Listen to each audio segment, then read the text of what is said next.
नमस्कार, आदाब, बहुत बहुत स्वागत है आपका ऑन डीडी राजस्थान। आप देख रहे हैं धरती धोरारी और शो के ताज़ा तरीन एपिसोड में मैं अनामिका आनंद आपका हार्दिक अभिनंदन करती हूँ। कहते हैं कि मंजिल पे ध्यान हमने ज़रा भी अगर दिया, मंजिल पे ध्यान हमने ज़रा भी अगर दिया, आकाश ने डगर को उजालों से भर दिया, रुकने की भूल हार का कारण न बन सकी, चलने की धुन ने राह को आसान कर दिया। और आप ये देखेंगे कि मंजिल भी उन्हें ही मिलती है जो अपनी धुन के पक्के होते हैं। ठान लिया तो बस ठान लिया। आज धरती धोरारी के मंच पर हम आपकी मुलाकात एक ऐसे ही प्रतिभाशाली कलाकार से करवाने वाले हैं जिन्होंने अपने लिए एक रास्ता चुना और तमाम मुश्किलात के बावजूद, तमाम उतार चढ़ाव के बावजूद भी वो उस रास्ते पर सक्रिय रूप से आगे बढ़ रहे हैं। राजस्थान के एक छोटे से गांव से इनका ताल्लुक है, लेकिन इन्होंने राष्ट्रीय स्तर पर अपनी पहचान बनाई है अपनी कला के बलबूते पर। लेकिन सबसे बड़ी बात, महज पहचान बनाना इनका उद्देश्य कभी नहीं रहा। कला के प्रति संपूर्ण समर्पण ही इनका ध्येय है। हम स्वागत करते हैं आज इस मंच पर भारतीय समकालीन चित्रकार अमित हरित जी का। अमित जी, बहुत बहुत स्वागत है। नमस्कार। नमस्कार। कैसे हैं आप? मैं बिल्कुल ठीक हूँ और मुझे बहुत ही अच्छा लग रहा है कि जो दूरदर्शन केंद्र राजस्थान, डीडी राजस्थान देखते हुए मैं बड़ा हुआ, आज उस मंच पर मैं यहाँ आया हूँ, तो ये खुशी की बात है मेरे लिए बहुत। और हमारे लिए भी बहुत खुशी की बात है कि हम आपकी कला के बारे में बात करेंगे, दर्शकों को इससे हम रूबरू कराएंगे और आपकी पर्सनल प्रोफेशनल ज़िंदगी के बारे में यहाँ पर। मैं आभार करना चाहता हूँ कि जो दूरदर्शन केंद्र राजस्थान का, डीडी राजस्थान का। जी, बहुत बहुत बहुत बहुत आभार आपका अमित। तो अमित, जैसा कि हमने शुरुआत में भी जिक्र किया कि राजस्थान के एक छोटे से गाँव से आपका ताल्लुक़ है, तो सबसे पहले तो हम उस गाँव की ओर ही आपको ले जाना चाहेंगे जहां आप पले बढ़े, जहां आपका जन्म हुआ। कुछ शुरुआती दिनों की बात हो जाए। शुरुआती दिनों की बात मैं बताना चाहूँगा तो मेरा ये जयपुर से 50 किलोमीटर दूर है मनोहरपुर गांव। तो वहाँ मेरा जन्म हुआ और जो मेरी प्रारंभिक शिक्षा थी, स्कूली शिक्षा वहीं पर हुई कंप्लीट। वहाँ पढ़ते हुए मेरा प्रकृति से गहरा लगाव इसलिए भी हो पाया कि हमारे घर के पीछे थोड़ी सी जगह थी जहाँ पेड़ पौधे में लगाता रहता था। ये सब चीज़ें मेरे जीन्स में आई और मेरे पापा ने मुझे सिखाया, क्योंकि वह छोटे छोटे पेड़ पौधे लगाते रहते थे। पक्की दीवार नहीं थी उस ज़मीन में, तो हम मेड़ बनाते रहते थे, कभी कांटों से या फिर पत्थरों से। तो उसी दौरान मुझे पेड़ पौधों से लगाव हुआ और प्रकृति के प्रति मेरा प्रेम बढ़ता गया। वहाँ पढ़ते हुए जब गाँव में लगता था, कभी स्कूल जा रहा हूँ तो रास्ते में कोई छोटा पौधा मिला तो वो मैं उठा करके ले आता था वहाँ से। अच्छा। हाँ, और अपने वहाँ जो गार्डन था, बगीचा था, उसमें लगाता था। तो ये मेरी दिनचर्या का एक हिस्सा हो गया था कि स्कूल जाना है, उसके बाद में मुझे पीछे जो हमारे गार्डन है, बगीचा है, उसमें जा कर के और पेड़ों के साथ में बातें करनी है। तो पेड़ों के साथ में बातें करना और हरित जो वातावरण आपने बना रखा था, हरा भरा जो वातावरण आपने बना रखा था। अच्छा, आपका सरनेम भी बड़ा रिलेटेबल होता है उसके साथ में, हरित और हरियाली। हाँ जी, वैसे मेरा क्या है, रिकॉर्डेड नाम अमित शर्मा है, लेकिन मुझे पता नहीं क्या ही सूझी, तो फिर मैंने अमित हरित के नाम से ही शुरुआत की जब मेरी एग्जीबिशन शुरू हुई।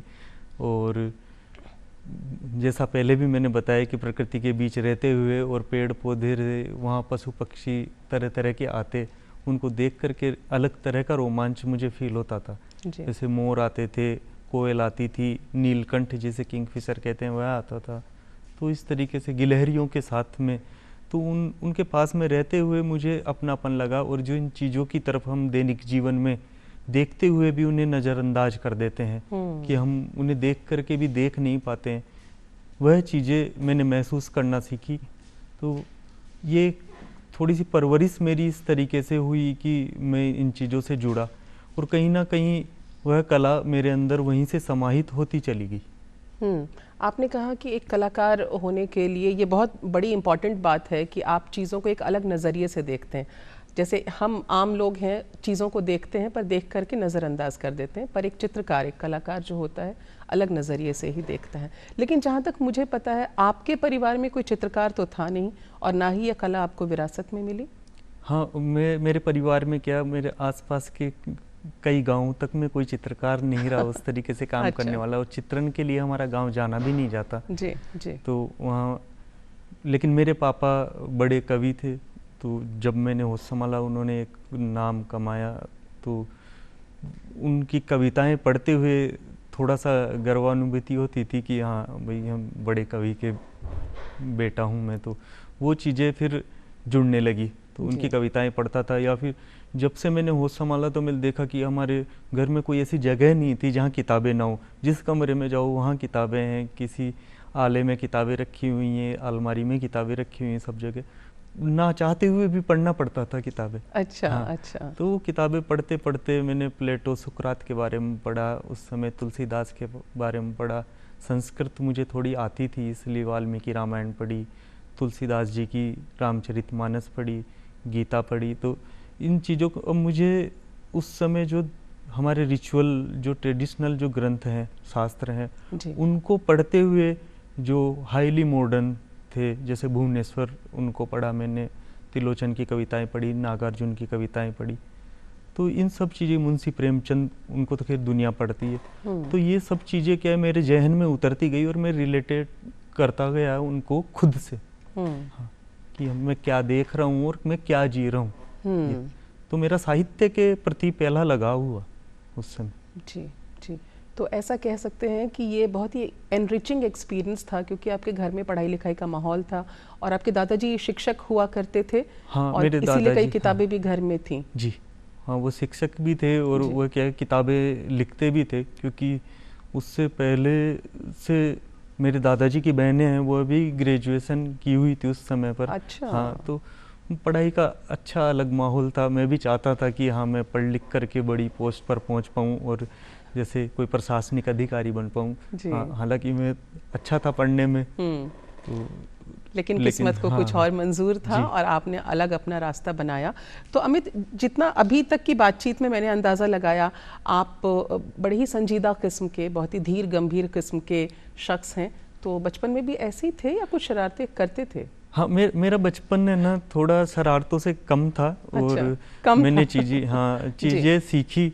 मुझे घूमना, जगह जगह जाना, है ना, वो चीज़ें पसंद थी। जैसे मैंने बताया नेचर, क्योंकि नैसर्गिक सौंदर्य मुझे शुरू से ही पसंद था, नेचर के आसपास रहना। और राजस्थान का रहने वाला हूँ, इतना कोई पानी था नहीं, तो एक मुझे पानी से ज़्यादा लगाव है और हरेपन से थोड़ा गहरा लगाव है मेरा। तो ये चीज़ें मैंने देखते देखते देखते बड़ा हो रहा था। लेकिन जो कुछ चीज़ें मेरे बीच में नहीं थी वो थी शरारतें, क्योंकि मेरे इतने दोस्त थे नहीं वहाँ। अच्छा। बचपन में मेरे मित्र इतने रहे नहीं। कुछ हुए जो जब मैं अच्छा से समझदार हो गया था, थोड़ा समझने लगा था जी, तब कुछ मित्र बने। तो उसके बाद में हाँ अब थोड़ी शरारतें करता हूँ। अब उम्र में इस मोड़ पर आकर आप शरारतें करते हैं। अच्छा, कला का जो फील्ड है उसकी तरफ आपका रुझान कैसे हुआ? एक्सीडेंटली ही हुआ? क्योंकि जैसा आपने बताया घर में तो पढ़ाई लिखाई का माहौल था, दादाजी शिक्षक थे, पिताजी जाने माने कवि, राजस्थान के सभी उनको जानते हैं, और आप भी प्रशासनिक सेवाओं में आना चाहते थे। फिर कला की तरफ कैसे हुआ मुड़ना? कलाओं के प्रति कैसे हुआ और किस तरह से मेरा यहाँ पर आना हुआ, ये भी इसका एक रोचक किस्सा है। मैं राजस्थान विश्वविद्यालय में आगे की पढ़ाई के लिए, ग्रेजुएशन के लिए, बीए पास कोर्स के लिए फॉर्म सबमिट करके आ रहा था, तो अजमेरी गेट उतरा। तो मुझे जो लाल रंग का परकोटा था वो देखने की थोड़ी सी इच्छा हुई कि हाँ ये देखते हुए जाता हूँ। और जैसे ही थोड़ा आगे गया तो एक बहुत ही सुंदर खूबसूरत इमारत मुझे दिखाई दी और वो अपनी तरफ ऐसे खींचती हुई लेकर के गई मुझे। मैं जैसे ही अंदर वहाँ पर पहुँचा तो एक फाउंटेन लगा हुआ था और एक माँ बच्चे को गोद में लिए एक मूर्ति लगी हुई थी जी। तो उसको देखते ही मैं थोड़ा मंत्रमुग्ध सा हुआ। तो मुझे पता लगा यहाँ पर तो सिर्फ आर्ट की पढ़ाई होती है, जो पेंटिंग, स्कल्पचर या अप्लाइड आर्ट। लगा पेंटिंग का मैंने अनायास ही एक फॉर्म ले लिया वहाँ से, ऑफलाइन फॉर्म होता था तब। फिर घर आया तो मैंने पापा को बताया, तो पापा ने कहा कि ये तो बहुत बढ़िया बात है कि हाँ तुम मेरी जो विरासत है उसी को आगे बढ़ाने की सोच रहे हो। मतलब कला का एक डिफरेंट फॉर्म। हाँ, क्योंकि कलाओं का तो अंतर संबंध होता है, ये सारी कलाएं एक दूसरे से जुड़ी हुई है। हालांकि वो कविताएं कहते थे और आपको ब्रश उठाना था। हाँ, वो अपनी भाषा काव्य के जरिए कहते हैं और मेरी जो भाषा है, जो मेरे चित्र और रंगों की जी उससे आती है। तो उनकी खुशी थी तो मैं आ गया। और फिर तो पढ़ने ये लगा। मतलब तो बहुत ही अकस्मात हुई चीज़ लगती है, क्योंकि आपने मेरे ख्याल से उसके पहले कभी ब्रश और कलर इनके साथ खुद को अभिव्यक्त किया था, या सडनली आपको लगा कि बस मुझे अब वक्त आ गया है कूची उठाने का? नहीं, मेरा ऐसा कोई रहा नहीं कि हाँ मैं बचपन से कोई कलाकार बनना चाहता था। मेरा कलाओं के प्रति बचपन में ऐसा कोई प्रेम भी नहीं था। मुझे याद भी नहीं कभी मैंने कोई चित्र बनाया होगा कि हाँ पहाड़, पंछी या फिर तिरंगा जो हमारा राष्ट्रीय ध्वज है वह बनाते हैं बच्चे, लेकिन मुझे वह भी याद नहीं है। अच्छा। हाँ, मुझे पेंसिल को शार्पनर से शार्प करना अच्छा लगता था। अच्छा। उसके अलावा मैंने कुछ नहीं किया। तो सबसे पहले कौन सी पेंटिंग बनाई आपने जब आपने पढ़ाई के लिए फाइन आर्ट्स में एडमिशन लिया? तो सबसे पहले क्या जब मैं ये राजस्थानी स्कूल ऑफ आर्ट में आया तो वहाँ आने के बाद में एक से एक जो मेरे साथी थे, जो मेरे साथ पढ़ने वाले धुरंधर कलाकार थे उस समय मेरी नज़र में, तो मैं बहुत ही भयभीत था अंदर से। अच्छा। कि मैं कैसे इस माहौल में रह पाऊँगा और घर पे जा कर के मैं क्या ही जवाब दूंगा कि हाँ मैं तो नहीं कर पाऊँगा ये पढ़ाई। तो मैंने लाइब्रेरी में बहुत समय बिताया। हमारे कॉलेज का जो टाइम होता था तब मैं लाइब्रेरी में बैठा रहता, और जो हमारे प्रायोगिक शिक्षक थे वह उनसे डांट भी सुनता था कि तुम ये क्लास तो अटेंड नहीं कर रहे हो और लाइब्रेरी में ज़्यादा जा रहे हो, क्योंकि मेरे पास में बिल्कुल शून्य था मेरा ज्ञान का स्तर जो चित्रकला की दृष्टि से। तो मैंने पढ़ पढ़ करके वह सीखा कि हिंदुस्तान की आर्ट क्या है और राजस्थान की आर्ट क्या है और यूरोप की आर्ट क्या है, दूसरे देशों में चाइना में क्या आर्ट चल रहा है या जापान में क्या चल रहा है। उस समय इंटरनेट इतना था नहीं, शुरुआती दिन थे, तो वो अब उसके बाद में क्या मेहनत की, घर आकर के फिर पेंटिंग करता था, रात दिन लगा रहता था। थोड़ी तो मेहनत की, उस जिस एज में कॉलेज में आने के बाद में घूमना फिरना स्टार्ट करते हैं, इधर उधर जाते हैं। मेरे क्लासमेट मुझे याद है कहते थे आज जयगढ़ घूमने जा रहे हैं या नाहरगढ़ जा रहे हैं या वहाँ जा रहे हैं, तो मैं कभी भी उनके साथ नहीं गया। तो मैंने कॉलेज के 6 साल बिल्कुल पढ़ाई की और पेंटिंग की।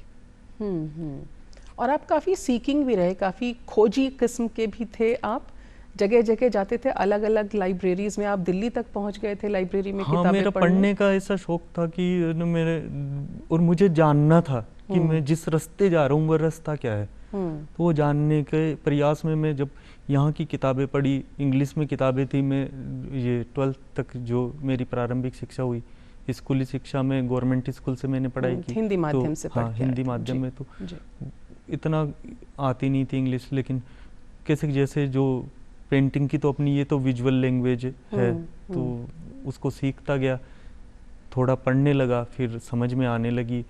तो मैं national gallery of modern art जाता, वहाँ जो लाइब्रेरी है, ललित कला एकेडमी नई दिल्ली की लाइब्रेरी है, नेशनल म्यूजियम की लाइब्रेरी है, और तमाम जहाँ भी मुझे पढ़ने का मौका मिलता मैं देखता, पढ़ता और चीज़ों को समझने की कोशिश कर रहा था।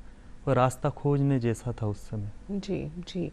तो कई तरह की पेंटिंग्स हैं, कई आर्ट फॉर्म्स हैं, कई शैलियाँ होती हैं, ढूंढाड़ शैली, फड़ शैली, मारवाड़ शैली, कई तरह की शैलियाँ होती हैं, हम आम लोग उतना नहीं जानते हैं। तो आपकी जो चित्रकला है, जो पेंटिंग्स हैं, क्या आप उसको किसी शैली में बांधते हैं? ये मेरा ऐसा मानना रहा है कि जब आर्ट क्रिटिसिज्म का दौर शुरू हुआ और कला समीक्षक लिखने लगे काम के बारे में, तो उन्होंने अपने जो सहजता के लिए कलाओं का वर्गीकरण कर दिया कि ये राजस्थानी कला है। राजस्थानी कला में भी 6 इसकी जो उपशैलियाँ हैं, फिर उनमें भी उन्होंने बांट दी चीज़ों को। जबकि एक कलाकार के लिए उसकी कला एक डीएनए के जैसे होती है, जो वह दूसरी किसी कला से नहीं मिलती। जी। तो मैं तो सभी कलाकारों की एक पर्सनल उसकी शैली मानता हूँ कि हाँ ये उनकी एक स्कूल है, उनका एक स्टाइल है। तो अगर मैं आपकी पेंटिंग्स की बात करूं तो किस तरह के विषय आप चुनते हैं, कौन से थीम्स होते हैं, रंगों का उसमें कितना इस्तेमाल होता है? जैसे मैं प्रकृति से जुड़ा हुआ इंसान हूँ, तो प्रकृति मेरे चित्रों में हमेशा रहती है और वह न चाहते हुए भी आती है, क्योंकि जब मैं चित्र बनाने बैठता हूँ तो वहाँ मैं चित्रकार तो होता हूँ, लेकिन मेरी आपसी बातचीत होती है उस चित्र के साथ में। मेरे स्टूडियो में मैं और मेरा चित्र रहते हैं तो हम एक दूसरे से बातें करते हैं। अच्छा। मैं हमेशा कहता हूँ कि हाँ चित्र में जान होती है, सजीव होता है, उससे बात करो। तो अब आप एक पेंटिंग बना रहे हो तो आप उसको जी रहे हो, तो उस बीच में उसके नखरे उठाने होंगे। तो वह चित्र, मैं हमेशा कहता हूँ कि एक चित्र मेरे लिए मेरी प्रेमिका के जैसे है, तो उसके नखरे तो उठाने होंगे। वह जो कलर की डिमांड करती है तो वह मैं वहाँ पर अप्लाई करता हूँ, उसको जो आकार चाहिए वह मैं देता हूँ।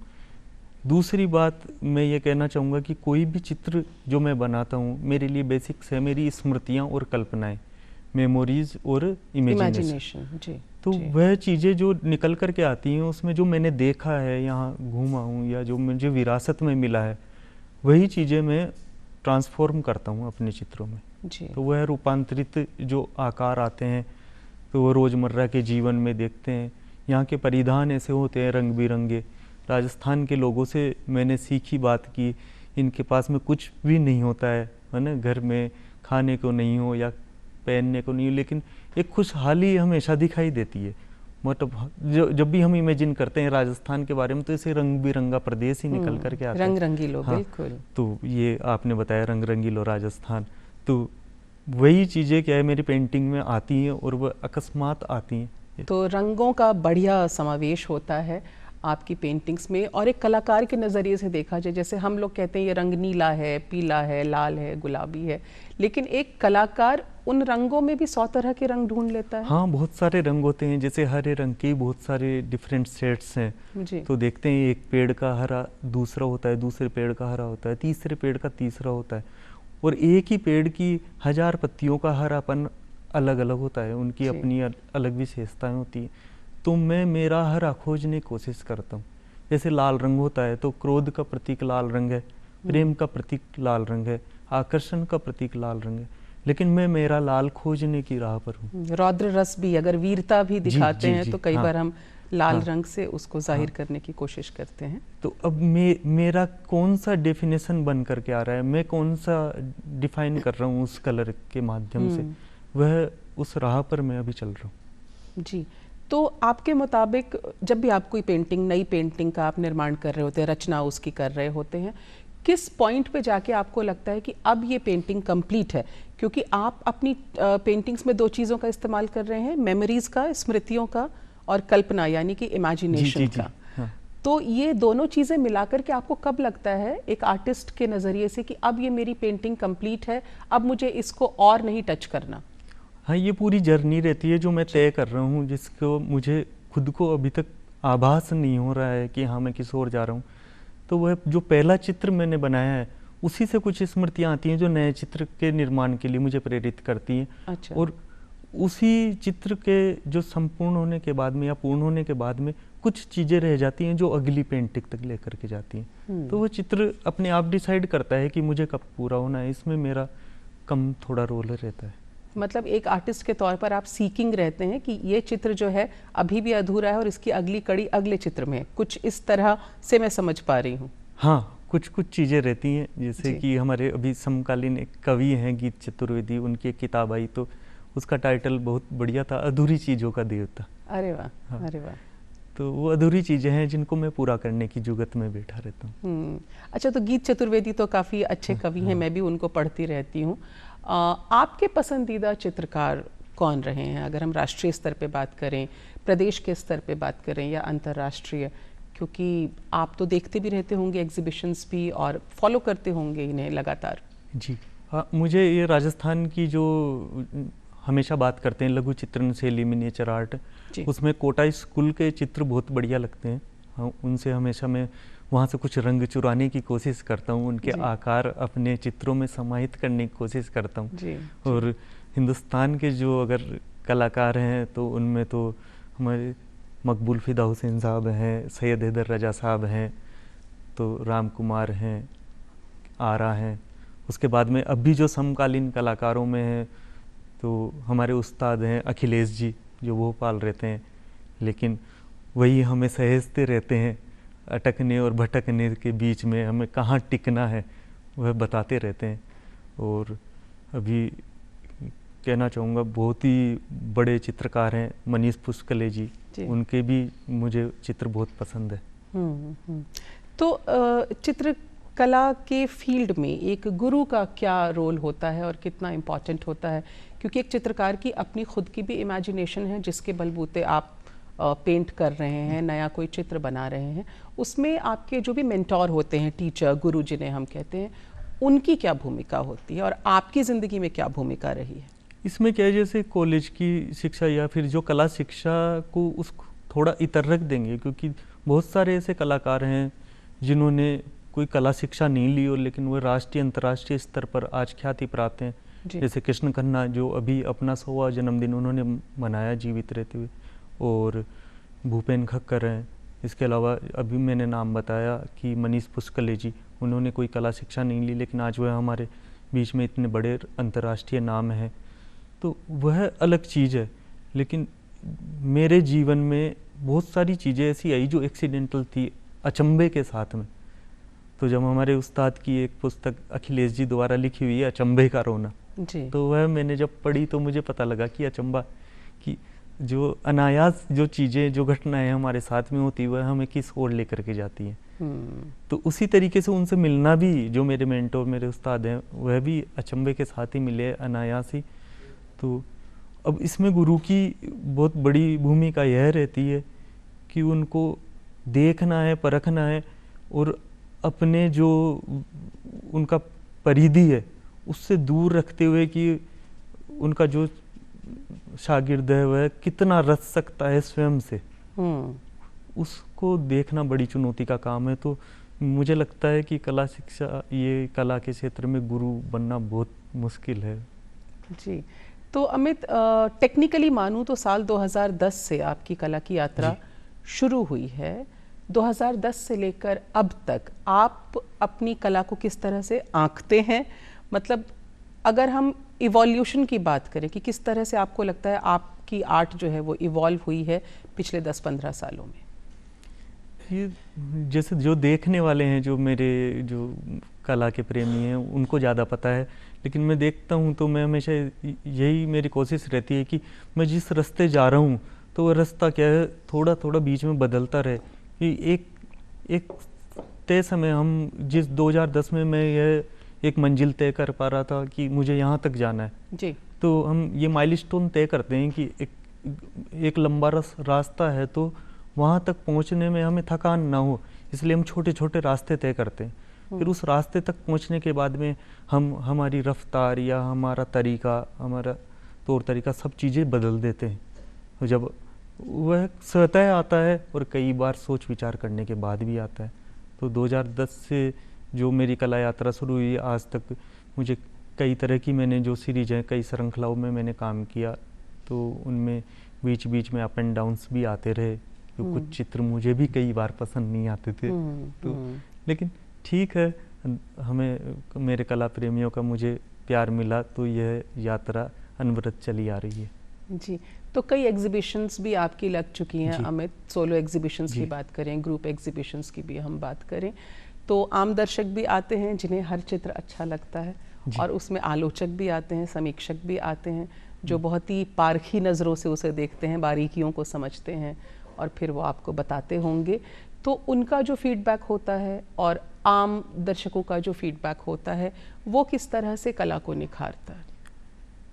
फीडबैक तो यह है कि वह देखते हैं तो वो मेरे से बातचीत करते हैं, तो अमूमन क्या है, ये एक ट्रेंड चल गया है कि हाँ, आपकी कलाकृति क्या संदेश देती है, क्योंकि संदेश देना हमारा काम नहीं है, तो कलाओं का काम है मानसिक सुख प्रदान करना, जितनी भी ललित कलाएं, तो यह उनसे बातचीत करने का काम है। और जो मैं हमेशा कहता हूँ, सौंदर्य है या जो एस्थेटिक है, जो देखने वाले की नज़र में होता है, और वो जो आर्ट गैलरीज तक आ रहा है तो वह देखता है। एक समय ये आता है कि वो मुझसे समझना चाहता है लेकिन वह मुझे समझाने लग जाता है। तो वो बांध के रखने वाला जो जादू है, वो चित्र में जो फोकस पॉइंट है वो डिसाइड करना होता है कि क्या है जी। तो वो अगर आप कर पा रहे हो, आपके पास में इतनी जो ईश्वर ने अगर दी है आपको नेमत, तो फिर वो हो जाता है। और मैंने ये देखा है कि आप कभी भी अपनी पेंटिंग्स को एक डिफाइंड टाइटल नहीं देते हैं, हमेशा वो अनटाइटल्ड ही रहती हैं आपकी पेंटिंग्स, मतलब आप देखने वालों पे छोड़ देते हैं कि आप जो चाहें शीर्षक दें इसको। हाँ, क्योंकि मेरे रचने और बसने के बीच में ना बहुत सारी चीज़ें होती हैं जो मेरी अलग वार्तालाप होती है। जैसे एक महिला है, उसके साथ में परिवार में पुत्र के अलग संबंध होते हैं, पति के अलग होते हैं, ससुर के अलग होते हैं, देवर के अलग होते हैं, पड़ोसियों के अलग होते हैं, तो उनके सबके डेफिनेशन भी अलग होंगे। उसी तरह से मेरी पेंटिंग में चाहता हूँ कि जितने भी दर्शक आएँ तो वह उनका एक इंडिविजुअली उनका थॉट प्रोसेस वह उसमें फील करे, क्योंकि मैं एक कहानी बनाता हूँ, उसके भीतर बहुत सारी कहानियाँ होती हैं। अब वो दर्शक कौन सी कहानी उसमें ढूंढ पा रहा है तो वह उसी के ऊपर छोड़ देता हूँ, इसलिए मैं कोई टाइटल उसको देता नहीं। क्या बात है। तो संबंध की बात जो है वो आप एक्सप्रेस करते हैं अपनी पेंटिंग्स के ज़रिए, और वो दर्शकों से आपका एक कनेक्ट है, संवाद करने का भी ज़रिया है, और दर्शकों की समझ जो होती है उसके बेसिस पर मतलब आप पूरी तरह से उनके ऊपर छोड़ देते हैं। आपके पिताजी के साथ जो संबंध रहे हैं वो भी बड़े क्रिएटिव टाइप के रहे हैं। आपके पिताजी कवि रहे हैं। पुत्र का संबंध अलग था और फिर मित्रता का संबंध कि हम आपसी बातचीत करते थे, हम लिटरेचर पे डिस्कस करते थे, या फिर डांस पे, क्लासिकल डांस पे, या थिएटर पर, या फिर आर्ट पर। तो उनसे मेरी बातचीत काफ़ी होती थी, रात को 2-2 बजे तक हम बातचीत करते रहे हैं। हाँ। जी जी।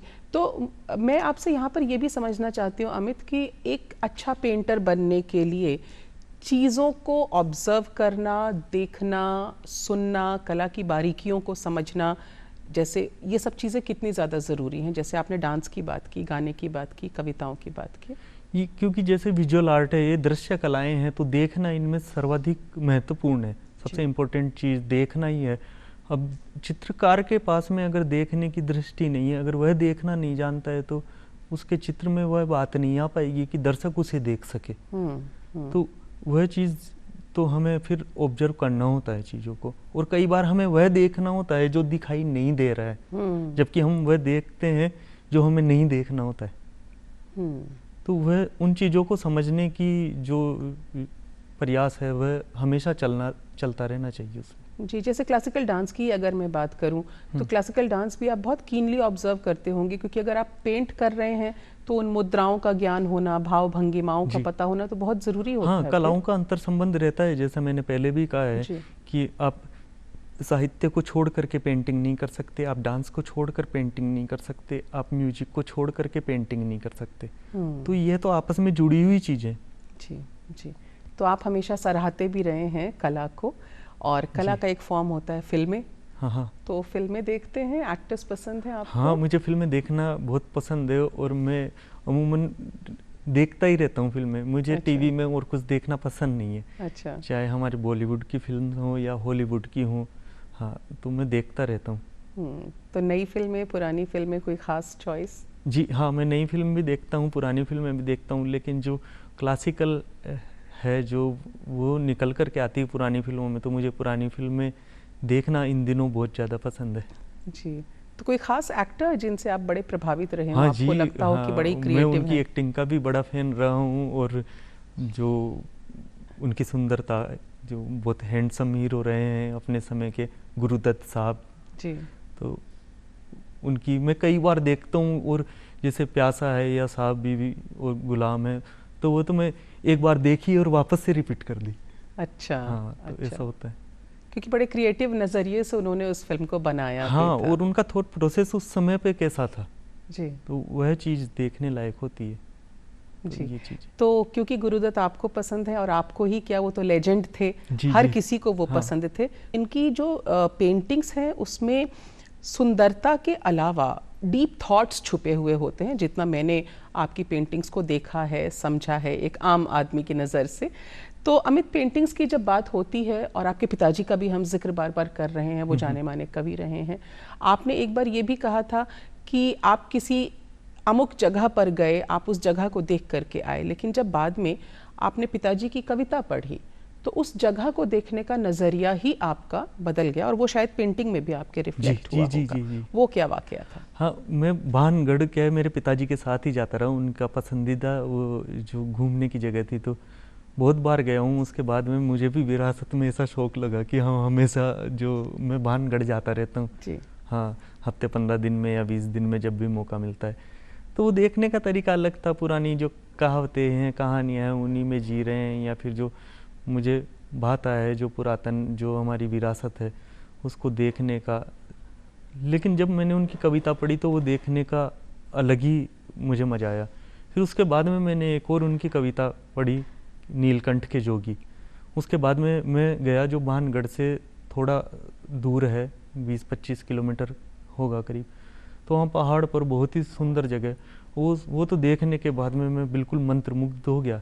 उसके बाद मैं आया वापस और कैनवास, कलर, ब्रश सब ले करके गया और ले जाके 1 महीने में वहीं कोई स्थानीय जो निवासी थे उनको मैंने कहा, रिक्वेस्ट की कि मैं यहाँ रह कर के कुछ पेंट करना चाहता हूँ और जो मुझे यहाँ से कुछ थोड़ा सा मिल सकता है आशीर्वाद इस जगह का, वह मैं ले जाना चाहता हूँ।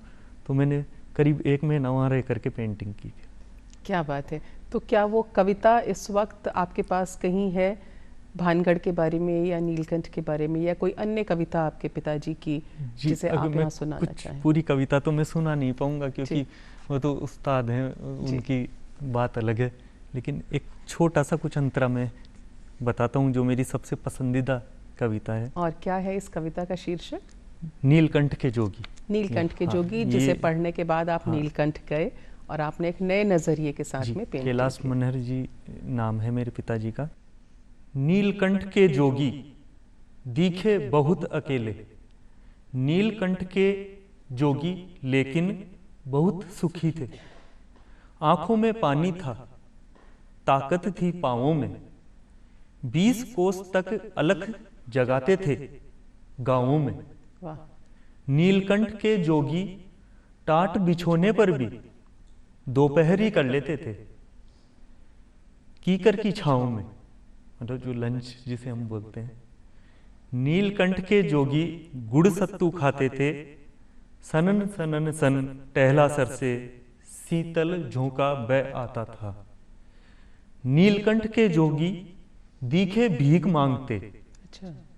नीलकंठ के जोगी दिखे भीख मांगते, नीलकंठ के जोगी लेकिन भर्तृहरि थे। तो ये छोटा सा मैं अंश।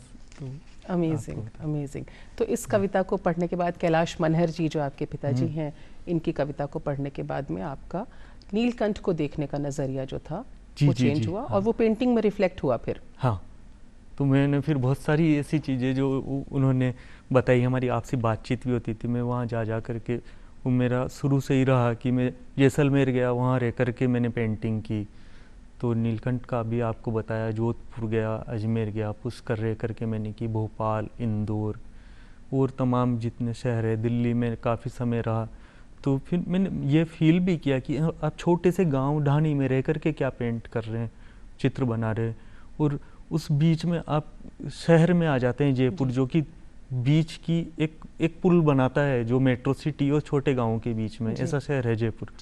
वहाँ रह करके पेंट करने में क्या मज़ा आ रहा है, और अब जब मेट्रो सिटीज़ में जाते हैं तो वहाँ पे क्या चुनौतियाँ रहती हैं पेंटिंग करने की, और रेफरेंस क्या आ रहे हैं उस समय हमारी पेंटिंग में। तो वह चीज़ें, और फिर मैं हमेशा मेरी पर्सनल लाइफ को रिफ्लेक्ट करता हूँ मेरी पेंटिंग में। अच्छा। तो वह जो चीज़ें हैं वह महसूस की मैंने, तो उसके बाद में जो ये यात्रा है वह चल रहा है।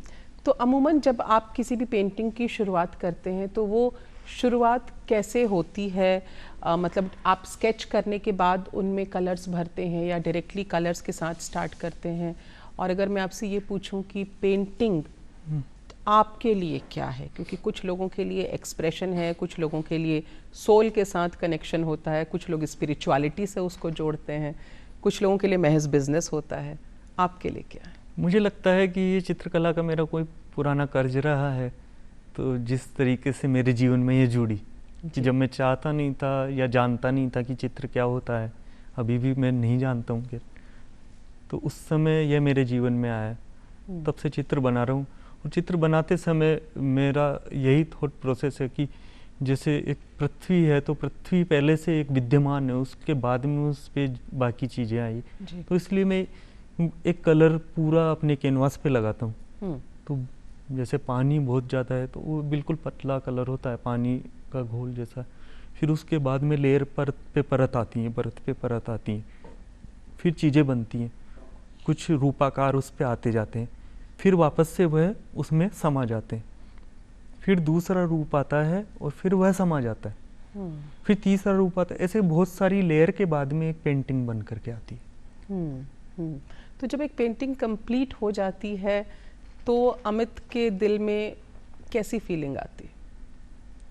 पेंटिंग पूरी हो जाना एक खुशी का भी एहसास कराता है, लेकिन उसके साथ में जो बीता समय था वो पूरा हो जाता है तो है ना, बिछो का भी लगता है थोड़ा सा। तो फिर मैं वापस से ही वहीं पे आऊँगा कि एक मैंने कविता पढ़ी थी, अभी मुझे कंफर्मेशन नहीं है कि किसकी होगी वह लाइन, तुमसे दूरी तुमसे मोह। तो वह उससे दूरी है कि वह पेंटिंग कंप्लीट हो गई और वह जा रही है किसी संग्राहक के पास में या जहाँ उसको जगह मिलेगी, लेकिन वही उससे मोह है। क्योंकि वह बन पाई है इसलिए मेरा मोह बन पाया ना उससे, नहीं बन पाती तो नहीं होता। यानी देखा जाए तो जैसा आपने पहले भी कहा कि पेंटिंग को मैं अपनी प्रेमिका की तरह से ट्रीट करता हूँ, दोस्ताना रवैया आप रखते हैं। और आपके एक अजीज मित्र रहे हैं, हम उनके बारे में भी यहाँ पर चर्चा करना चाहेंगे। सुप्रिया, आपके अच्छे दिन बुरे दिन सब में वो आपके साथ रहे और उन्होंने आपकी जर्नी को तो काफ़ी क्लोजली देखा है। हाँ, वो तो रोंगटे खड़े करने वाला नाम है मेरे लिए, मेरे जीवन में, क्योंकि हम साथ पढ़े कॉलेज के दिनों में, हम घंटों बैठ करके एक साथ बातें करते थे। हमारी बातों का हमेशा विषय रहता था कलाओं से संबंधित, कभी कभी घर परिवार का रहता था। तो अमित, आपने ये भी जिक्र किया कि जो आपकी पेंटिंग्स हैं वो आपके लिए प्रेमिका की तरह होती हैं, आप उनसे संवाद करते हैं, उनके नखरे भी उठाते हैं, मतलब देखा जाए तो आप एक दोस्ताना रिश्ता कायम कर लेते हैं अपने चित्रों के साथ में। और आपके एक अजीज़ दोस्त रहे हैं सुप्रिया, हम यहाँ पर उनका जिक्र ज़रूर सुनना चाहेंगे आपके मुंह से, क्योंकि आपके अच्छे बुरे वक्त में वो आपके साथ रहे, तमाम उतार चढ़ाव उन्होंने आपके साथ में देखे हैं और कई पेंटिंग एग्जीबिशंस में भी वो आपके साथ शामिल थे। कैसे याद करते हैं आप उन्हें? ये बहुत समय पहले, उनकी करीब 7-8 साल पहले उनकी कार्डियक अरेस्ट से डेथ हुई, तो उससे पहले हमने बहुत सारा समय साथ में बिताया और हम बातें करते थे कि आर्ट में क्या नया चल रहा है या पहले का जो आर्ट फील्ड था कैसा था, किसी पर्टिकुलर आर्टिस्ट को लेकर के उसके काम के बारे में हम बातें करते कि वह पेंटिंग कैसे बनाते हैं, उनकी जो मूर्तियां हैं किस तरीके से बनी हुई है, उनके टेक्सचर किस प्रकार के। तो हम बातें करते थे, उन घंटों बैठ कर के बातें करते रहते थे बिना किसी समय के। हम रात को 10 बजे बातें करना शुरू कर रहे हैं, कहीं पे बैठ कर के छोटी चौपड़ के किसी पुराने घर के गोखे में बैठ के बातें कर रहे हैं और सुबह के 4 बज रहे हैं। तो इस तरह की वार्ताएं होती थी। फिर हमने साथ में बहुत सारी जगह एग्जीबिशन भी की और एक दूसरे से बात करने का हमारा एक दूसरे में असर भी आया उन चीज़ों का। तो ये सब चीज़ें क्या है, जब जीते रहे हम तो उन चीज़ों को एक दूसरे के हम पूरक हो गए थे एक तरह से। तो वह दोस्ती ऐसी चली, तो आज भी मैं उसको याद क्या ही करता हूँ, मतलब वो मेरे जहन में बसा हुआ ही है। तो ये चीज़ें हैं। जी। तो जब आप जयपुर भ्रमण करते हैं, जयपुर में तो आपका स्टूडियो भी है, तो तमाम तरह के मॉन्यूमेंट्स भी आप देखते रहते हैं और जल महल के तो सामने ही शायद आपका स्टूडियो है ना? तो कुछ प्रेरणाएं यहाँ से भी आपको हासिल होती हैं, ये तमाम ऐतिहासिक इमारतें जो आप देखते हैं, क्या कभी वो आपकी पेंटिंग का भी हिस्सा बनते हैं? जी, मैंने जब से ना पेंटिंग शुरू की थी उस समय मेरा ऐसा सपना हुआ करता था, ऐसा ख्वाब था कि मैं बहुत सारे मेरे स्टूडियो बनाऊंगा और बहुत ही आलीशान बनाऊंगा, ऐसे महल नुमा। लेकिन जब मैंने देखे कि ये इतने सारे महल किले हैं जहाँ आज उनके कोई वारिस रह नहीं रहे हैं, तब से फिर मैंने कुछ सीमित संसाधनों में मेरे स्टूडियो बनाए, वहाँ पेंटिंग करता हूँ। आपने बताया जल महल, तो मैं रात बिरात या सुबह जल्दी, मेरा कोई समय फिक्स नहीं है वहाँ जाने का कि तय समय पर मुझे जाना है, तो जाता हूँ वहाँ, देखता हूँ कि किस तरीके से चीज़ें, तो मुझे वहाँ बहुत सी चीज़ें सीखने को मिलती हैं। जी। अभी सर्दियों में साइबेरियन क्रेन है, वहाँ आते हैं तो उनका प्रजनन काल होता है, वो अपने बच्चों को वहाँ तैरना सिखाते हैं, वो सारा मैं फॉलो करता हूँ। फिर वो एक समय के बाद में उड़ के चले जाते हैं। तो ये जीवन का मुझे एक निष्कर्ष मिला कि हम यहाँ आते हैं, हमारा कर्म करते हैं और एक समय के बाद में हमारा जो सब कुछ छोड़ करके यहाँ से हमें चले जाना है। तो हम वह क्या छोड़ करके जाना चाहते हैं, हम अच्छा छोड़ के जाना चाहते हैं या बुरा छोड़ कर जाना चाहते हैं, वह चीज़ें मेरे जीवन में उतरी। जी, वो जीवन का पर्याय मेरी चित्रकला है, तो उसमें भी आ ही गई। यानी कि इमारतें ना गढ़ करके आप इंसानी लोगों को गढ़ते हैं, हरियाली को दिखाते हैं अपने चित्रों के माध्यम से। आपने जिक्र किया ज़िंदगी का, मैं यहाँ पर ये भी सवाल पूछना चाहूँगी, अभी तक की जर्नी जो आप देख रहे हैं अपनी, उसको आप अपना कर्म मानते हैं या किस्मत? ये वैसे तो मेरा कर्म है कि मैं करता हुआ आ रहा हूँ, लेकिन जैसे ये अचंबा था कि एक्सीडेंटली मैं आया अनायास, तो ये कुछ ना कुछ जो डेस्टिनी थी, किस्मत, वह लेकर के आई मुझे। तो मेरा ऐसा कोई था नहीं तो, और आज जो है तो कुछ ना कुछ तो इसमें है, किसी जो नैसर्गिक ताकत है, जिसे शक्ति है, जिसे हम ईश्वर कह सकते हैं, तो जो हमें साथ रहती है, हमें प्रेरित करती है, हमें सहज कर रखती है।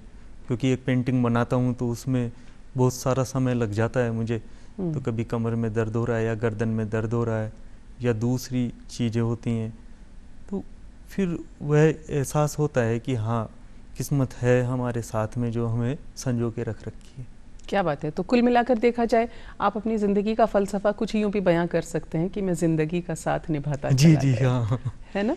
तो इस गाने को जब सुनती हूँ तो देवानंद साहब की याद आती है, और आपके तो बड़े पसंदीदा रहे। देवानंद जी, उनको देख करके है ना, हमेशा तो मेरे दोस्त सब कहते हैं या मुझे जानने वाले कि ये हमेशा मुस्कुराता रहता है। ये सोचता है कितनी गहरी बात सोचेगा, लेकिन हंसता रहता है, क्योंकि मैं अकेले में भी मुस्कुराता रहता हूँ कई बार जी।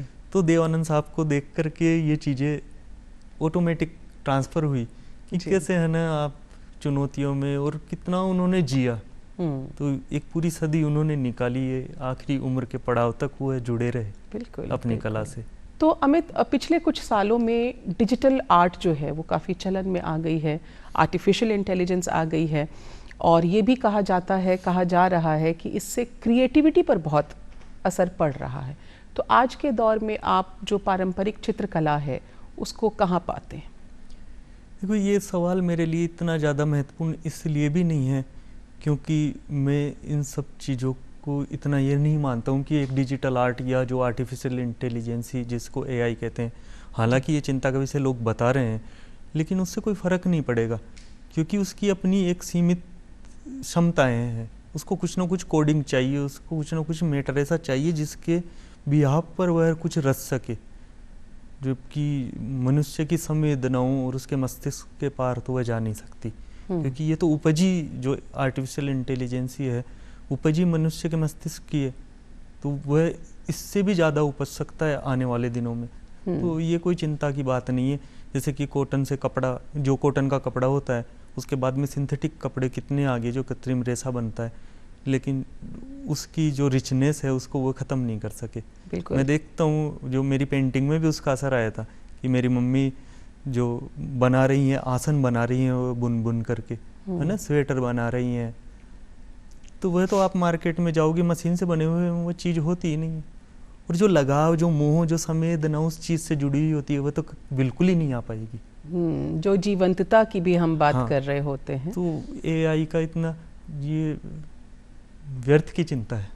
जी बिल्कुल। और जैसा आपने कहा कि कल्पनाशीलता बहुत बड़ी बात है किसी भी पेंटिंग को बनाने के लिए। आर्टिफिशियल इंटेलिजेंस के पास इमेजिनेशन का पावर तो बिल्कुल भी नहीं है। जो हम फीड करते हैं वही वो हमें, कुछ सोर्स ऑफ पॉइंट चाहिए जहाँ से वह ले जा करके जाएगी। जी। तो पेंटिंग के फील्ड में भी अमित, प्रतिस्पर्धा तो बहुत है, कंपटीशन भी बहुत ज़्यादा है, तो ऐसे में आप प्रतिस्पर्धा को और पहचान बनाने को किस तरह से देखते हैं? ये प्रतिस्पर्धा मैं मानता नहीं हूँ, क्योंकि मुझे लगता है कि जितने ज़्यादा कलाकार होंगे उतना बड़ा हमारा परिवार होगा। जी। और मैं संयुक्त परिवार से आता हूँ, वहाँ से बिलोंग करता हूँ। आज भी हमारी फैमिली है जो पूरी, मेरे पापा, मेरे दोनों चाचा, उनकी पूरा परिवार, हम एक साथ में रहते हैं।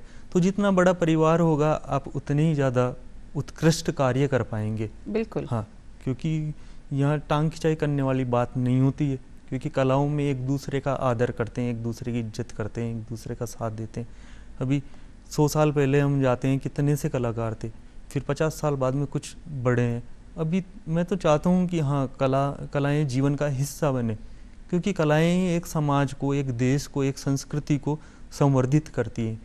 कि हम किसी भी देश, किसी भी स्थान, किसी भी एक विशिष्ट जगह के जब अध्ययन करते हैं तो हम उसकी सांस्कृतिक और कलात्मक विरासत का अध्ययन करते हैं, ना कि वहाँ की किसी आर्थिक संपदाओं का या फिर वहाँ के लोगों का थॉट प्रोसेस क्या था। वह भी है उसी कलाओं में निकल कर के आता है कि यहाँ के लोग कैसे होंगे।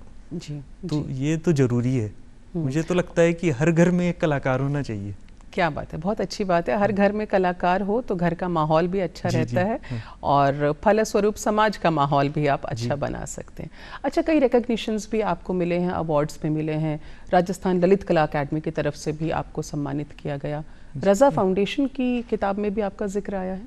हाँ जी, उन्होंने एक जो युवा कलाकार हैं जो देश भर के, तो उनके ऊपर एक पुस्तक निकाली थी जिसके राइटर थे राजेश त्रिवेदी जी ने वह किताब लिखी थी। उन्होंने साक्षात्कार किया था हमसे, तो उसमें सभी कलाकार मध्य प्रदेश के थे जो 10-11 दूसरे थे और एक मैं ही था अकेला जो राजस्थान से था।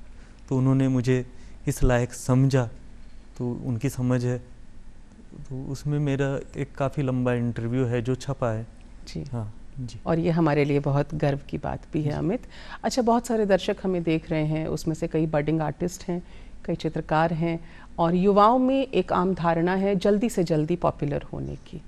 तो आप उन्हें क्या कहना चाहेंगे कला की साधना को लेकर, कला की तपस्या को लेकर, और आज के ज़माने में जो इतना प्रेशर है उसको वो कैसे डील करें?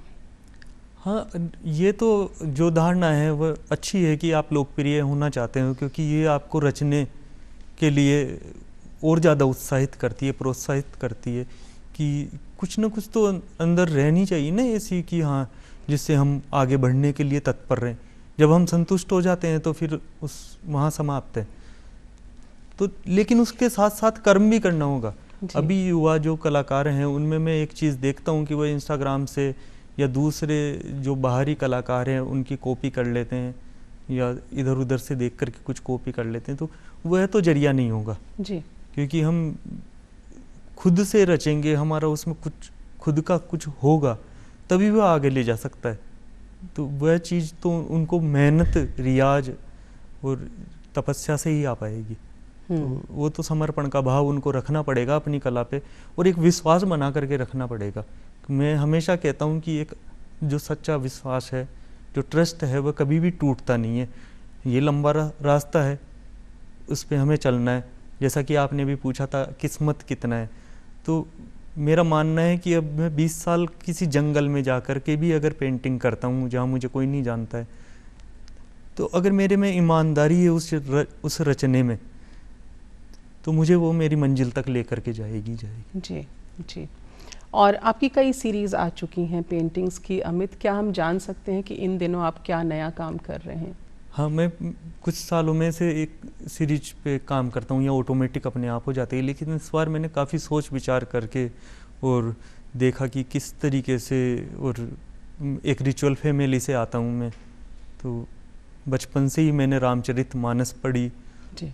कई बार पढ़ी, हर बार उसका नया अर्थ मिला। मेरे दादाजी प्रख्यात पंडित थे, उन्होंने लेकिन मुझे बताया कि राम भगवान नहीं थे, लेकिन उनके कर्म क्या थे जिस वजह से वह भगवान बने, जिस वजह से उनको है ना मर्यादा पुरुषोत्तम माना जाता है और हम उनकी पूजा करते हैं। तो वह कर्म करो, हमें राम का जीवन अपने अंदर उतारना है कि ना कि पूजा कर करके बैठ जाना। तो फिर मुझे लगा कि ये जो समय काल है, इस समय आपाधापी का समय है, किसी को किसी का मतलब नहीं है, हम किसी की मदद करने के लिए बिल्कुल भी तैयार नहीं रहते हैं। हमारा समय ज़्यादा से ज़्यादा फ़ोन पे लगा रहता है ना, फिर भी कहते हैं कि हमारे पास में समय नहीं है। तो मैं इन दिनों एक जो रामचरितमानस में जो राम के या फिर राम के साथ में जो दूसरे की केवट है, सीता है ना, उन सब के जो किरदार हैं, या भरत का क्या किरदार रहा या फिर जामवंत का क्या रहा, तो उन सब के ऊपर मैं पेंटिंग बना रहा हूँ जो मेरी नई जो एग्जीबिशन होगी उसमें दिखने को मिलेगी। क्या बात है। तो अमित, आपको तमाम गुड विशेस आपकी इस सीरीज़ के लिए, रामचरितमानस सीरीज़ जिसकी आप चर्चा कर रहे हैं, और साथ ही आपके उज्जवल भविष्य के लिए भी हम ढेर सारी आपको बधाइयाँ देते हैं, शुभकामनाएं देते हैं। आप धरती धुरारी के मंच पर आए, हमसे बातचीत की, आपका बहुत बहुत शुक्रिया। आपका बहुत बहुत आभार और सभी दर्शकों को भी मेरा प्रेम पूर्वक नमस्कार। और दर्शकों से भी इजाज़त लेने का वक्त आ गया है। आज हमारे साथ धरती धुरारी में रहे जाने माने समकालीन भारतीय चित्रकार अमित हरित जी, इनको तमाम गुड विशेस देते हैं और आपसे हम आज के लिए लेते हैं इजाज़त। देखते रहिए हम सबका चहेता DD राजस्थान। नमस्कार।